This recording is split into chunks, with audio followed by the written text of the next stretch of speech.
Om Shanti. Good evening. Welcome to Interview with the Raj Yogi. Our topic is the power to let go, which is a big one. Oh, I heard letting go. The power. Oh, okay. The power to be honest, part 2. And as usual, we'll start with a reflection.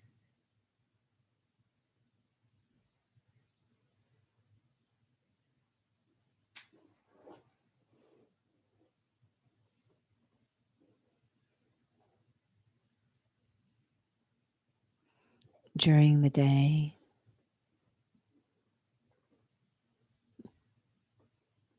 we can go for long periods of time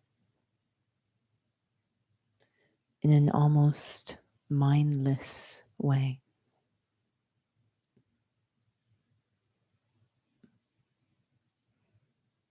Powered by old habits,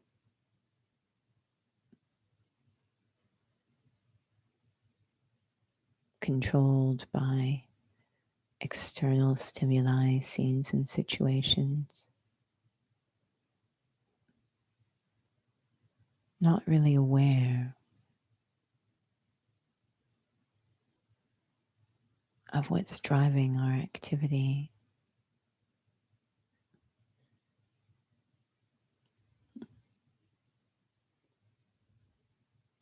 And not really aware of the consequences of our activity.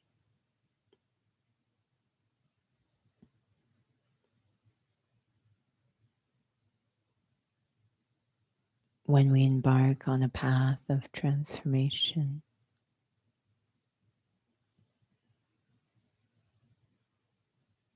it requires that we be mindful, very attentive and aware.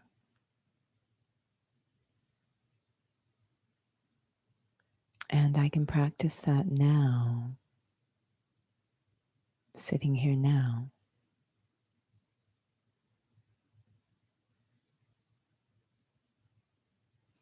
Watching the activity of my own inner world, almost as if watching someone else, watching from the wings.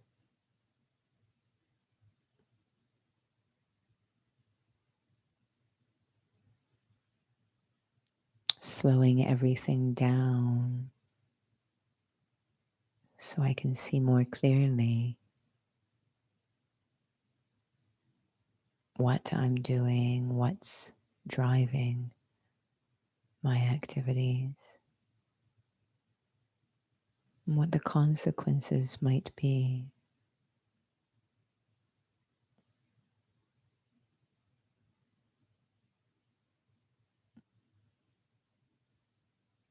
What are my thoughts right now?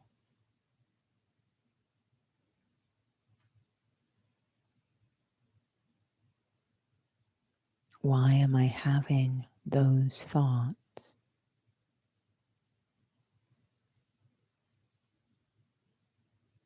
And what will be the result of those thoughts?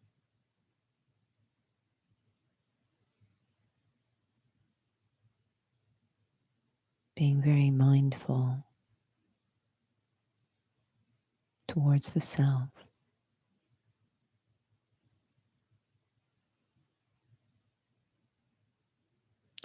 Om Shanti.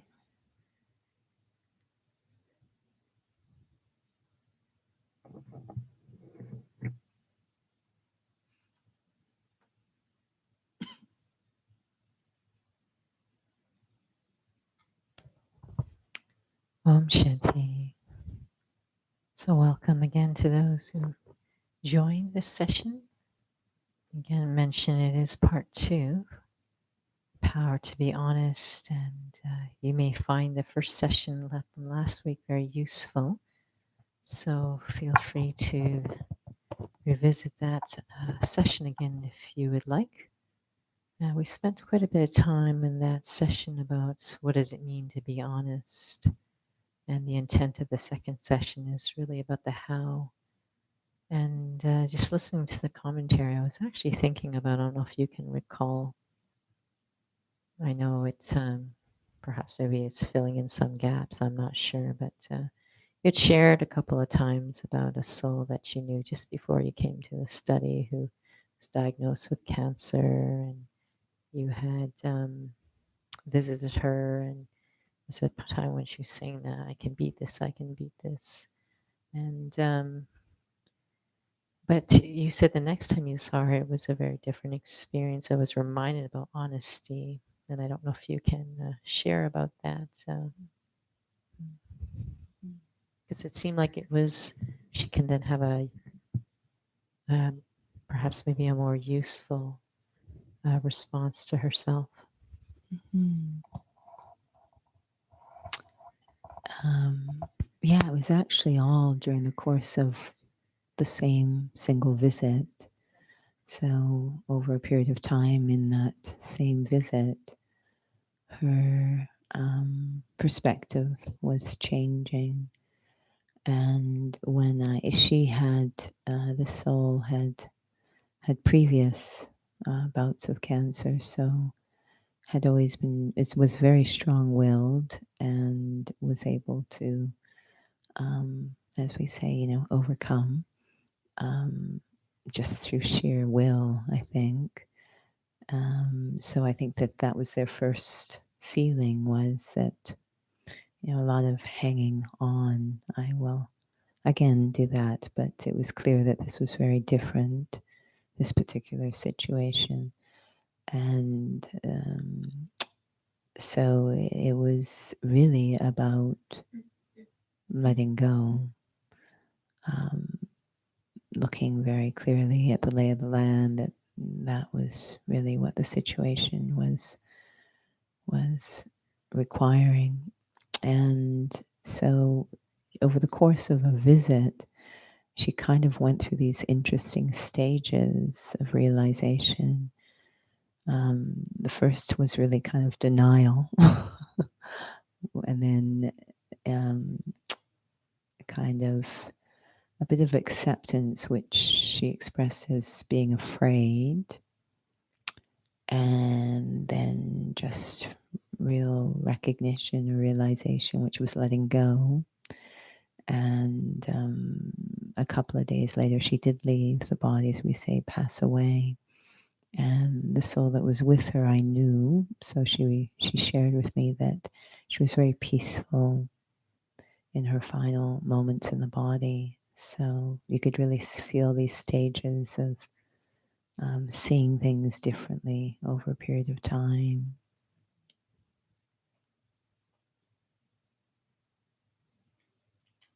I guess I was thinking about that in terms of being honest. It felt like that was a feeling, actually. I always thought about that. That shared, that story you shared always reminded me of honesty, and also perhaps maybe we have again some negative ideas of what that means, or maybe even a ceiling effect that we experience. It's like, how do I be more honest with myself? How do I be more honest with myself? What does it mean to be honest with myself? Why do I want to be honest with myself? It's been said that where there is something like ego or desire or even attachment, there cannot be honesty. We will either knowingly or unknowingly have blind spots.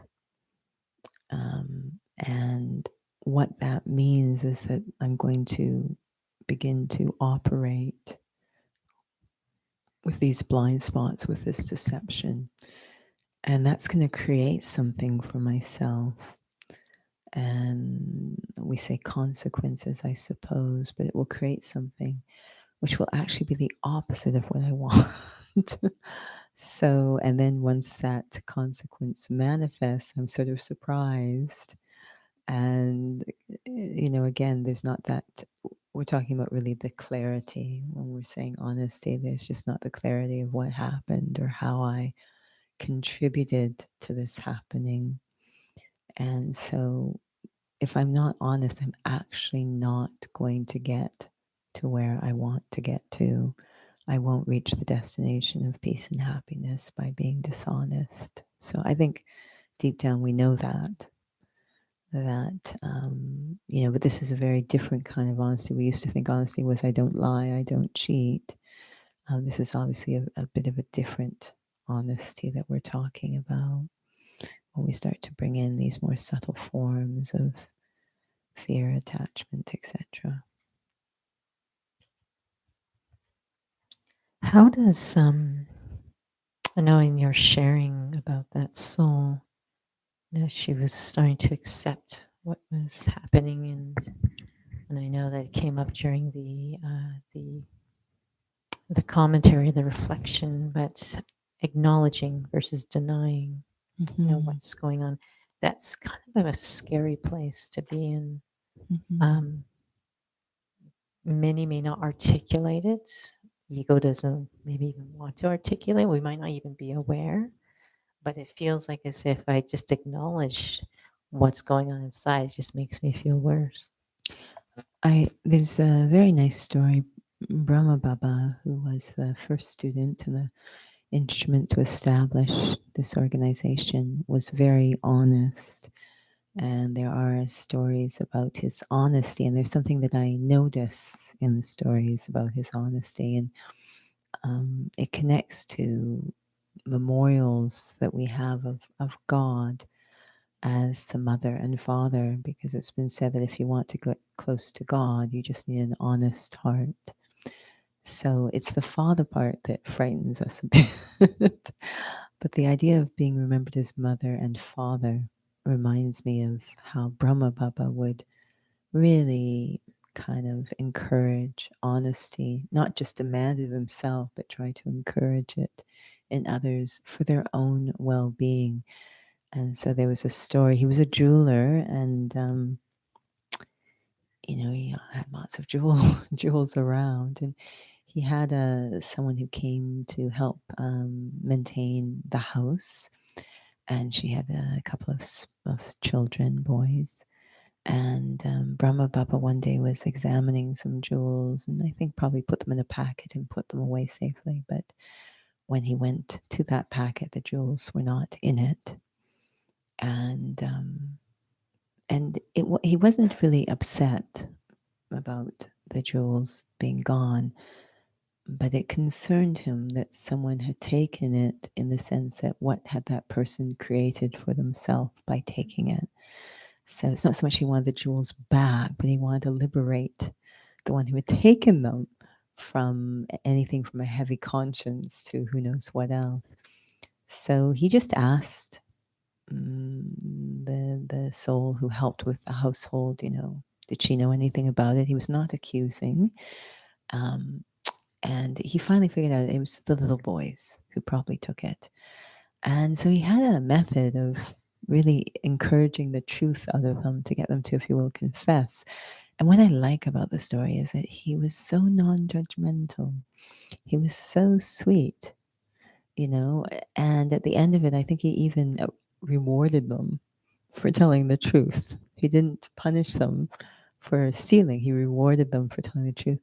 And I guess the point of it is you have to sort of create the ideal environment for honesty to come out. I mean, people are really terrified of losing face, of losing anything. So they'll be dishonest in order to keep things hidden. But if you create a very non-judgmental, very sort of respectful, loving environment internally or with others, then it kind of makes honesty feel less frightening. And I think Brahma Baba was very good at that. So it's really not about someone judging someone else, but the intention is to liberate us from not getting into spiritual trouble, if you will. So when dealing with the self, we're kind of first invited to create an environment where honesty can flourish.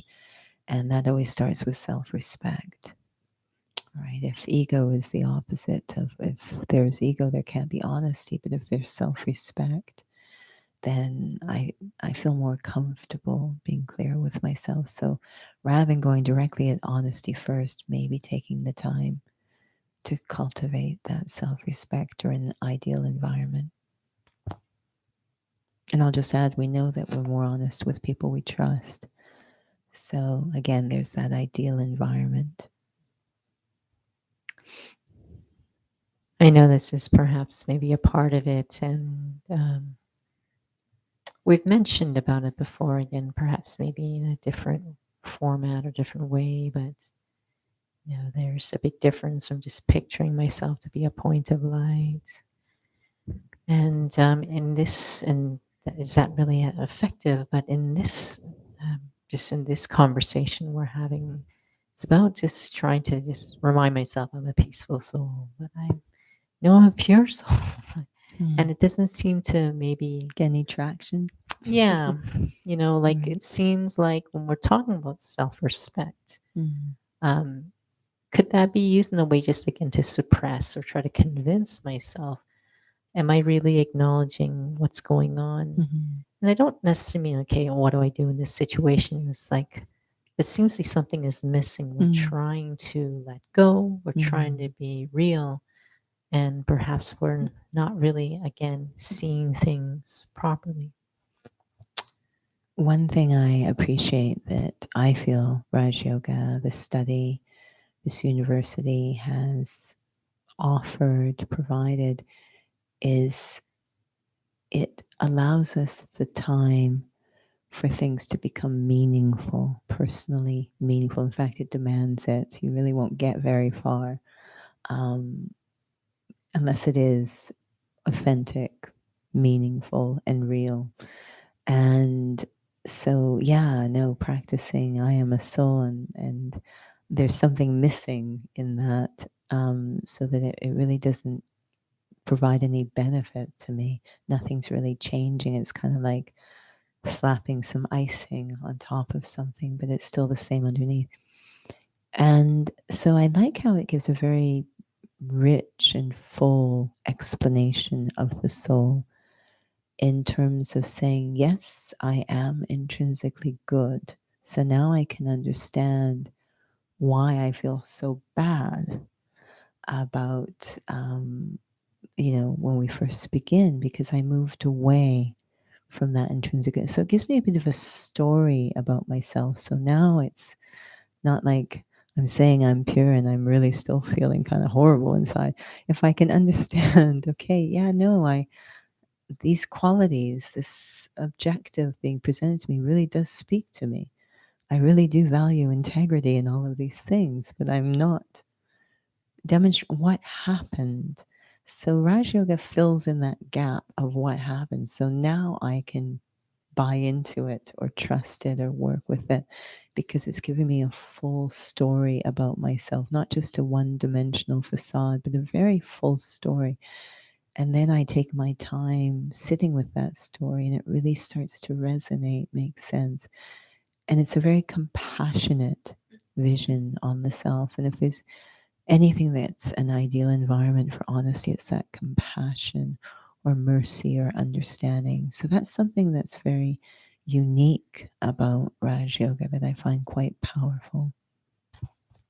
When you were mentioning about the whole story, whole Mm-hmm. is often many see, it's always connected with circular, right? And so I was just reflecting while you were sharing. It seems like we seem to go one way or the other. We always seem to listen to one half of the Mm. story, whether it's that, okay, I'm intrinsically good, let me just ignore all the bad stuff and just Mm. keep, I guess, keep trying to convince myself. There's that tone that could be there, or the other side that I can't even acknowledge that. Mm. I'm trying to acknowledge things have happened, but then that kind of can take me down another road, which I know that Judy has mentioned before, journaling.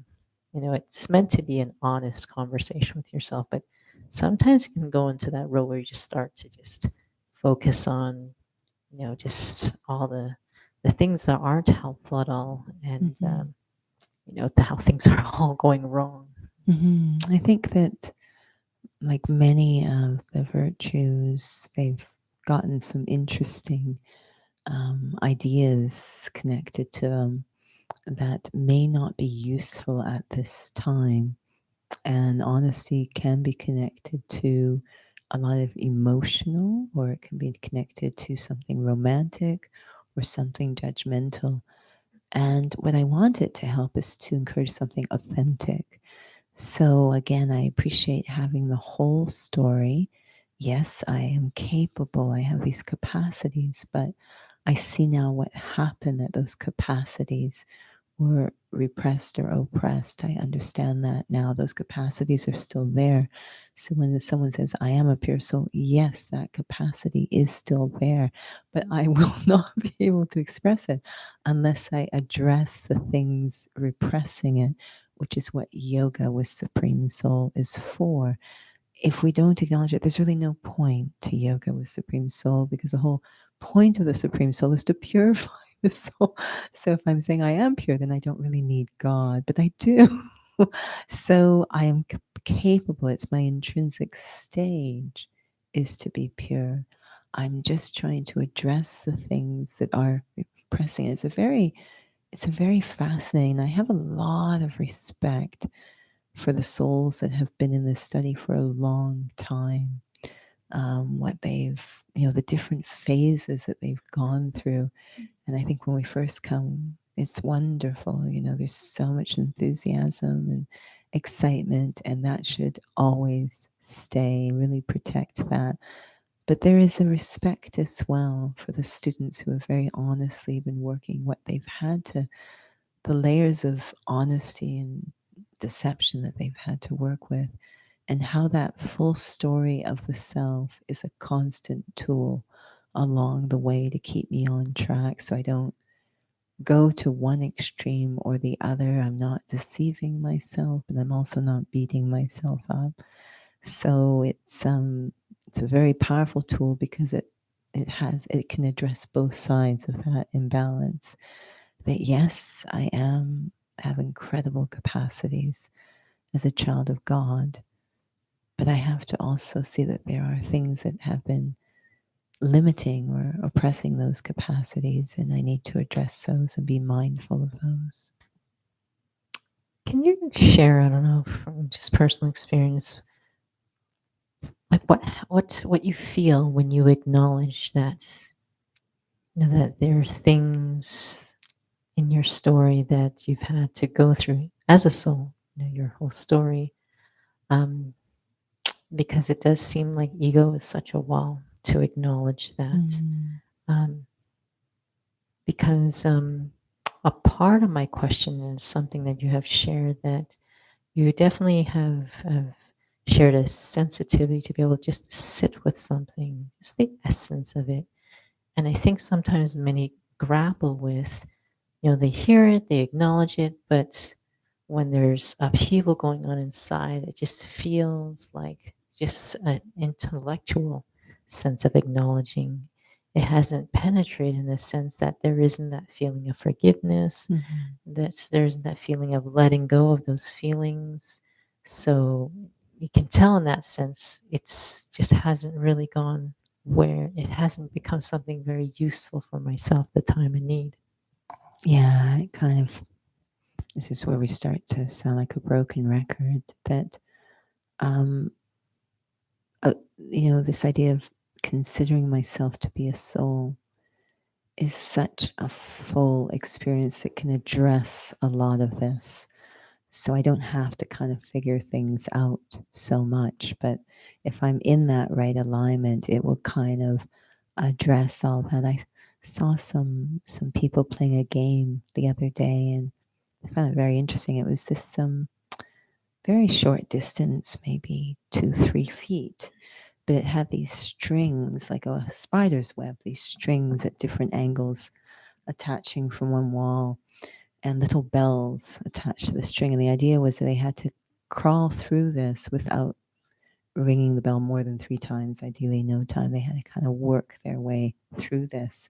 So they couldn't really move around a lot. And they had to assume certain postures to be able to work their way through this kind of spider web situation.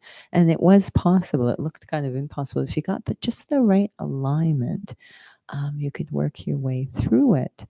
And I find that's what soul consciousness is trying to give us, is that right alignment to be able to work through these different things that will come up.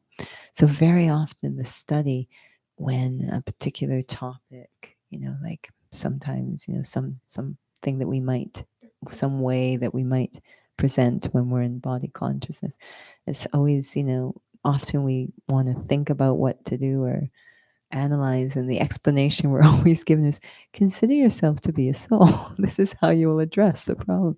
So am I really taking the time to access the full significance of what it means to say I am a soul? Yes, we've gotten the features, the description of it, but there's a significance to it. This implies something when I say I am this spiritual eternal being. Have I really experienced what that implies? Is that what you mean about the consider the part, that Yeah. part? Because I think that we just sometimes, okay, I'm just going to picture myself to be a point of light.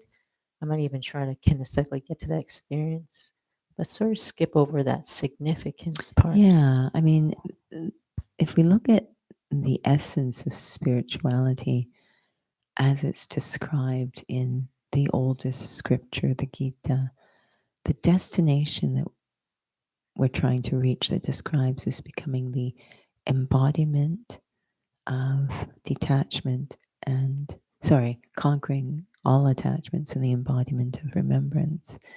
So rather than saying consider yourself to be a soul, it says conquering all attachments. So this is a very big hint. That if I'm visualizing, I'm a point of light in the center, but I'm not at all addressing the attachment issue.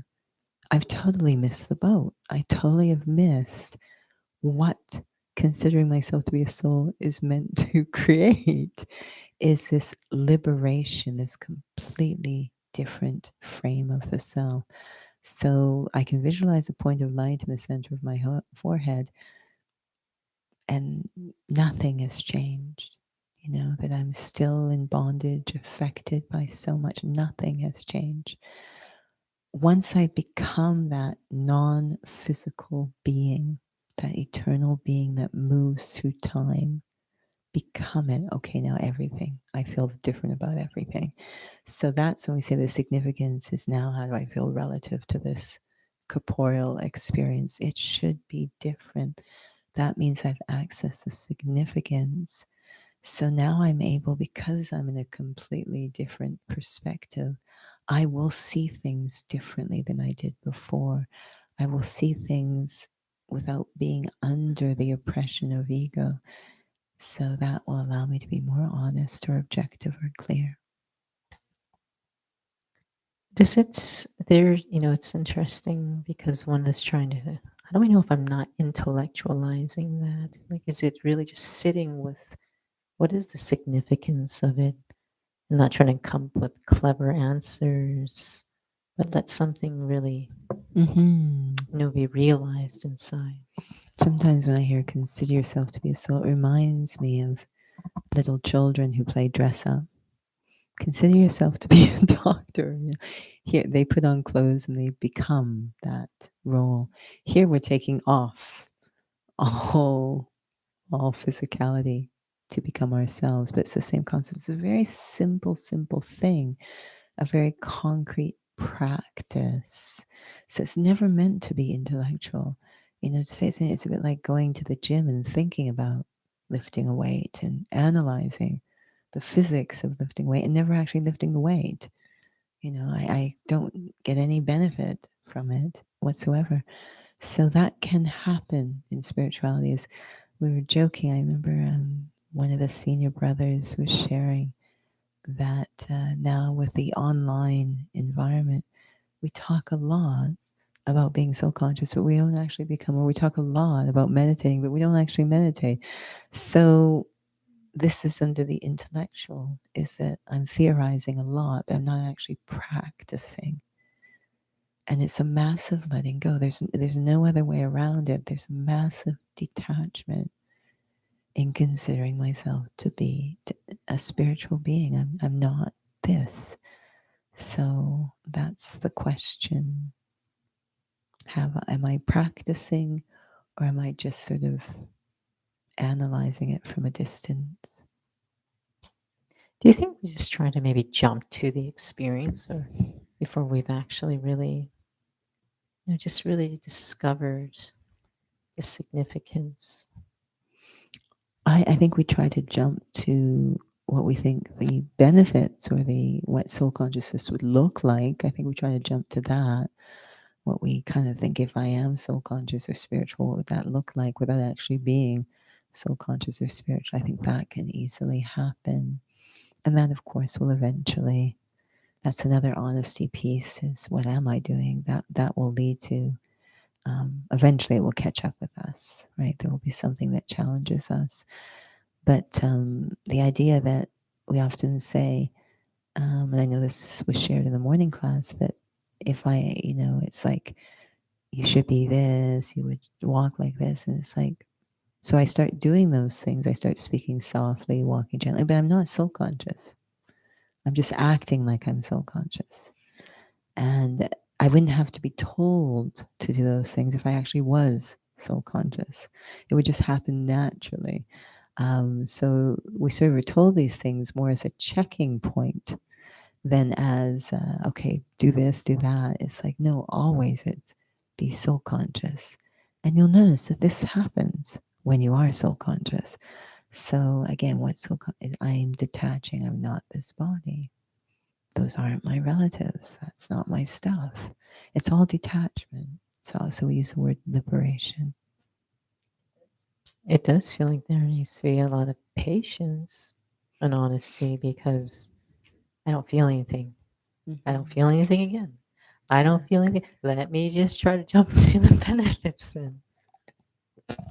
I think that a part of honesty and fairness to the self is to know, um, what you can expect to happen as I try to be soul conscious. So sometimes I'll, go to the doctor and she'll give me a medication. We call it side effects. She'll give me a medication. Says, "Oh, and to be completely honest with you, this is going to happen.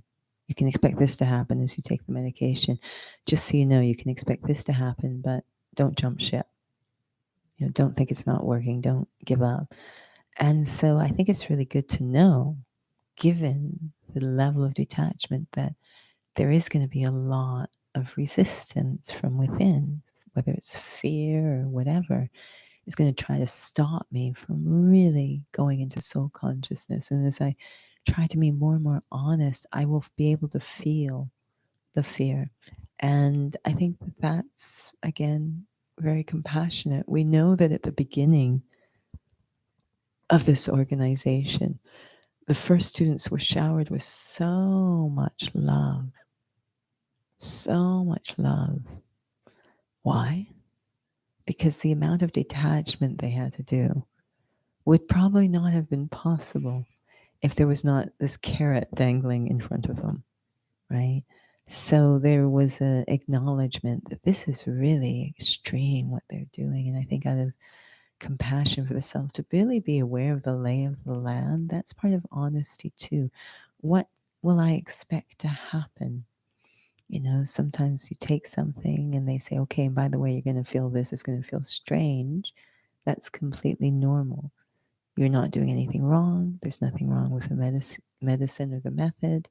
So, as I'm going along with soul consciousness, I'm going to feel this, that, the other thing. We say storms will come, all sorts of stuff. You're not doing anything wrong. That's completely normal. There is going to be massive opposition. The status quo, the old stuff will fight back. It's just your personal experience. And especially when you're mentioning about that resistance, like what was your experience to begin with? Because if you've been feeling resistance from the very get go and you're not feeling anything, what makes one just continue to practice? Because I remember you would tell us and you would share that, I just can't get enough of practicing. What if you don't get anything for quite some time? There must be something that to a carrot that one is, I guess vying for. But your personal experience, was it your recognition that this is meaningful and that was enough? I'm laughing because I felt resistance before I even took the first lesson. I could already feel what was going to happen. I was like, "Oh, I don't want to do this. I have to do this." And I think that's the thing, is that we describe it as the soul being in a jail. And the soul does want to do this, and the soul does know what to do. And if I feel numb or meaningfulness, it's not because the soul isn't trying hard enough or isn't capable. It's because the jail has really thick bars, basically. And so that's like, okay, I know what's going on. I don't lose faith in myself or the method. I'm just acknowledging, all right, this definitely, there's a lot of opposition. It's coming in very subtle ways. But yeah, I was very aware of the resistance before I even walked through the door. And, but I could also, you can also feel, I think it's the case for everyone, that the soul, the self, the, the self that really wants the truth is kind of pulling, pulling, pulling. Even though it's like, but I'm having problems experiencing the truth. Even when I'm exposed to it, I'm having problems. It's like, but we just don't quit on ourselves, you know. It's an awe, really, that no one quit. They just don't quit. They just, I really want to understand this. So, despite so much opposition. I feel that we could go on and on in a very meaningful way about this topic of Mm. soul consciousness, because kind of getting to the, maybe for lack of a better phrase, nitty gritty, but in the sense of the accuracy of what am I doing? What am I Mm. honestly doing? Because honestly, I mean, that phrase is a catchphrase, and all the students who are in the study, I'm certain it's just as many variety of what we are doing as well, and what is emerging from that as you're sharing. If it's not meaningful, it is eventually going to catch up with me if I'm convincing myself of something else. So Yeah, we're very lucky. We have senior students who have walked this fairly accurately in front of us. And so, we get guidance through their sharing. We also, through their example, they really demonstrate what soul consciousness actually looks like. So that's really, really fortunate for us. And I think, thankfully in our study, it suggests daily exposure. So that's really, really useful as well. Daily exposure to spiritual knowledge. And, I think just to keep, I do have a lot of faith in the human spirit, and that we kind of will keep pulling ourselves to, okay, let's try this again. All right, let's try this again. To really want to get it honestly. And the beauty of Raj Yoga is that it really doesn't allow you to move along indefinitely in a dishonest way. It just will kind of self-reject, if you will. You just can't keep moving along. I mean, you can move along for quite a while in a dishonest way, but you won't. It eventually will mercifully stop you from doing that. Something will happen that will stop, sort of like a organ rejection or something. It just, so that, I think, is a blessing, that it really, you eventually, the truth will out, truth will prevail. So that's a good thing. I'm just going to sneak in one more question. Do you feel that I could just maybe take advantage of, I don't know if you can really call it good days or more optimal times or Mm. opportunities to try to deepen that, and not Yeah, versus a time when I'm already going through upheaval? I think that um, we can make every day good by the wisdom of having a schedule.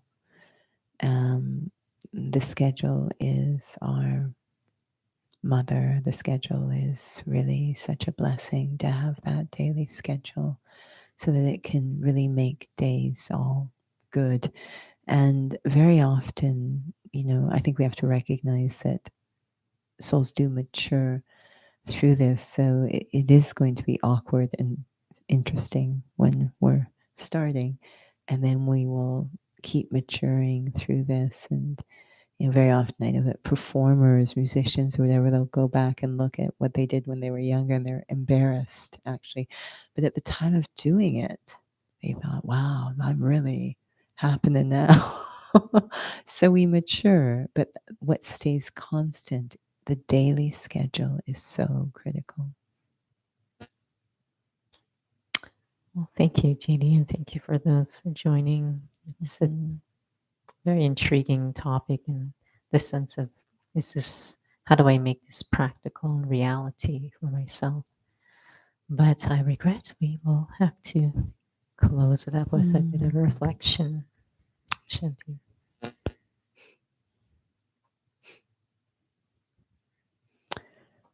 Perhaps the most honest act I perform through all of time is reconnecting with the self. It's slowly, slowly over time. And it was not a conscious or deliberate decision, it just happened. I drifted away from my true self, moving more and more into an image, presenting an image to the world. And I understand why. I was trying to create a sense of value for the self.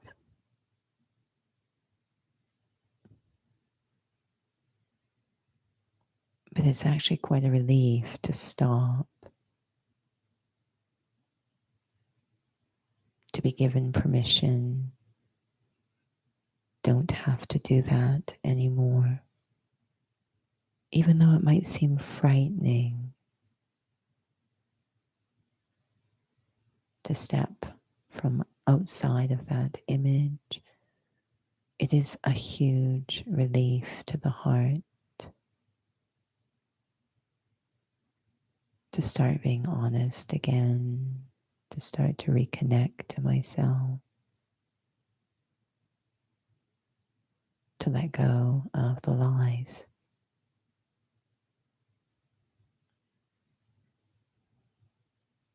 Sometimes it might feel like loss, or vulnerable, or fragile, or frightening. But on the other side, there is always freedom.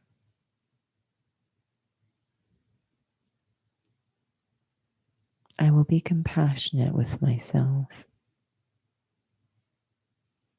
as I learn once again how to be honest, learning how to just be myself. The old keeps sneaking in, and I know it will. It's okay. Every day I start afresh and a little wiser.